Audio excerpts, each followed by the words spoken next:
Now from our I-Team, your tax dollars pay their salaries, but are you getting your money's worth from the Cook County Board of Commissioners?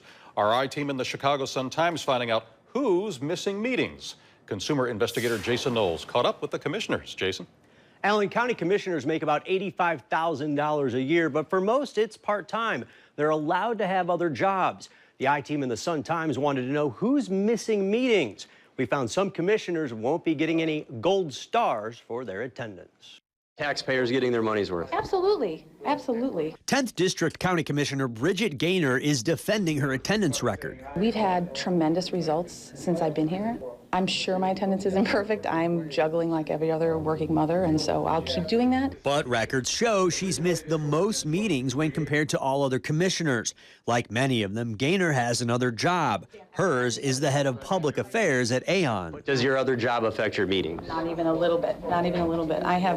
This is all about results, and we are absolutely, I'm proud of what I've been able to do at the county. An analysis of public records by the Chicago Sun-Times shows Gaynor has missed 32% of county board meetings and committee meetings combined in the last 5 years. That's 162 out of 504 meetings. I think what people who pay taxes and who I represent care about the things that we've been able to get done. 200 people are now living in what used to be a vacant home because we created that here. Next on the absentee list, 3rd District Commissioner Jerry Butler. He's missed 31% of total meetings in 5 years. He's not seeking re-election, and he wasn't at Wednesday's county board meeting where we caught up with other commissioners in question.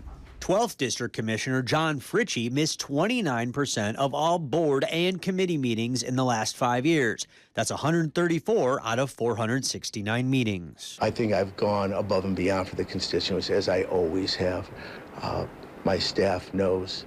My family knows that it is very uncommon for me to work less than a 60-hour week. Fritchie says the meetings he missed in the last year and a half were due to health problems and a surgery. There have been approximately 149 board meetings since I've taken office.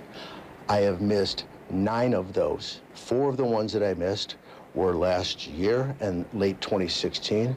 I was in the hospital. We even looked at the years before Fritchie says he was dealing with medical problems, from September of 2013 to August of 2016. The analysis shows he still missed 29% of board and committee meetings combined. Okay. But you missed board meetings before your health issues. I missed 1, 2, 3, 4 board meetings in the previous 7 years. But he's not counting committee meetings. Fritchie also works another job as a lobbyist. If this was about money, I could make a lot more in the private sector. I do this because I believe in the job. I had pneumonia. I was in the hospital for 4 weeks. I almost died. And 16th District Commissioner Jeffrey Tobolsky also blames serious health problems for missing 28% of meetings. Although we found that the commissioner, who is also the mayor of the village of McCook, missed 29% still in a 3-year snapshot before his illness. I'm not going to tell you that we make every committee meeting that there is. It depends on what's before the committee, if it's something that's important to my constituents. So I think I've done a pretty damn good job of representing them. Commissioners with near perfect records stress the importance of attendance. You do have the best attendance record. I do try to attend every board meeting, every committee meeting, as some of my colleagues do, and I think it's important when you're elected to represent the people at these various meetings. So many decisions are made relative to money and relative to policy. Many of the commissioners who missed large numbers of meetings gave us another reason. They point out in many cases the committee meetings are scheduled the same days as the board meetings. So if you are unable to make one full day, yes, just one day, that can really ding your attendance rating for the whole year. That's a lot of meetings that add up, but this is an important job. Remember, the soda tax was at stake.